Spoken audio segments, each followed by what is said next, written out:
Talk about that audition. Someone came in for you and decided to do an accent. Are you talking about the one? Yeah. Okay. Yeah. You go ahead and tell it. Okay, All right. so this is very interesting. So my husband was directing an episode of, shall I say? I don't think No, so. my husband was directing an episode of television, and they were casting the role of a security guard. And he didn't have to be anything in particular. He didn't have to be any particular color, any particular nationality, but they were reading Americans for the role. In comes a man, an actor, who says, I've decided to do this with an Egyptian accent. And it didn't call for an Egyptian accent. So Jeff and the producers in the room thought, this is strange. Okay, go ahead, guy, do your Egyptian accent. So he did his Egyptian accent, and it put such a flavor on the scene and on this role that you cast him because he took the risk. Mm-hmm. But that could have gone the other way, right? Oh, very easily, very easily. I mean, we all talked about it afterwards, and our initial reaction to him saying, "I've prepared an accent for it," was, we didn't show him this, but we all thought, "Oh God, here we go." But then his accent was really good, and we realized as he was doing it that it put a whole different spin on the character, because the nature of the story, the fact that he was doing an Egyptian accent and could potentially be a Muslim, added another dimension to the story and the part of the story that the storyline that he was in. Because the story was about Christmas, It was wasn't about it? Christmas, yeah. And then the writer decided that he would not make the Egyptian character. Number one, we liked his read. We wanted to work with it. And then we thought about making the character Muslim. And then the writer thought, no, you know what would be even more interesting is what if he's a Coptic Christian? Right. So that was the twist on a twist, is that it turned out that this guy wasn't who you thought he was, even though he only had 2 or 3 scenes in the show. So it was a risk that actor took that paid off. I mean, but it really was a risk. The one thing I'd like to say about casting for any actors who are listening to this is it's very important to know the show that you're going in to read for. You should watch episodes of a show. If you get an audition, and I don't care if you get the audition tonight at 9 o'clock and you have to go in at 8 o'clock tomorrow morning, go on Hulu and watch the show. Why? Because the tone of the show will inform your performance. Like if you're going in to read for a lighthearted procedural and you're a red herring, you're a suspect, your delivery will be totally different than it would be that if you were on CSI, which has a completely different tone than, say, a show like Bones or Castle. And the words can be exactly the same, and you can take whatever's on the page and perform it 14 different ways.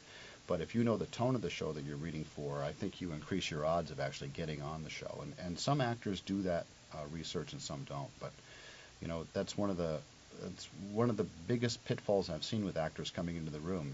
They read, we go, "Thank you very much," and they leave, and then the producer says, "He's never seen our show." I've heard that out of a producer's mouth many, many times. And I think it's really good advice to make sure you know the show you're reading for.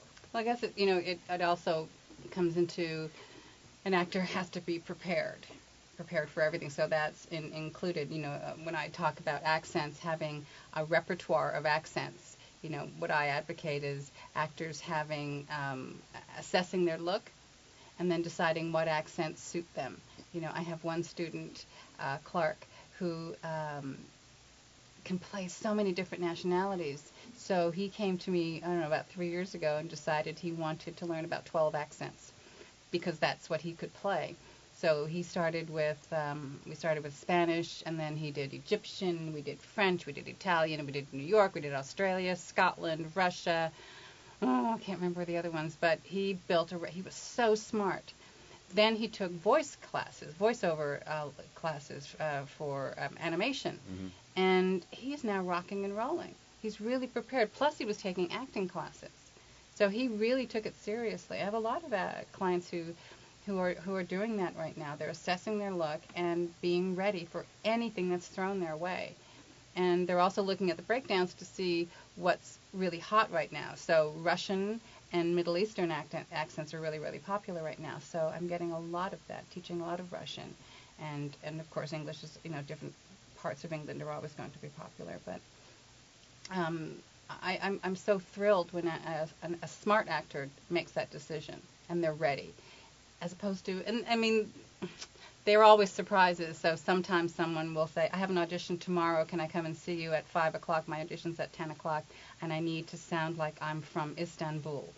And I say, do you know anything about Istanbul? They don't even know that it's in Turkey. And so there's a problem. And so all I can do is the best I can do for that hour for their sides, and it depends on how many pages of sides they have. Whereas if they had even done some small preparation, learning if they look in the least bit Middle Eastern or Asian or from the Orient, from like Turkey, so then assess that and learn an accent that's at least similar, so you can kind of slide through. Mm-hmm. So learning basics, learning an English accent is a great base for anybody really, for no matter what they look like. Mm-hmm. I also teach. I have a number of Asian Americans who were born here. Particularly, I have three Chinese American students who were born here but don't know how to sound like they're from China. So they came to me, and we're working on having them sound like they're from China, which I think is brilliant. I agree. Were you lulled by my beauty, darling? I was. I just had a moment there. I just went away.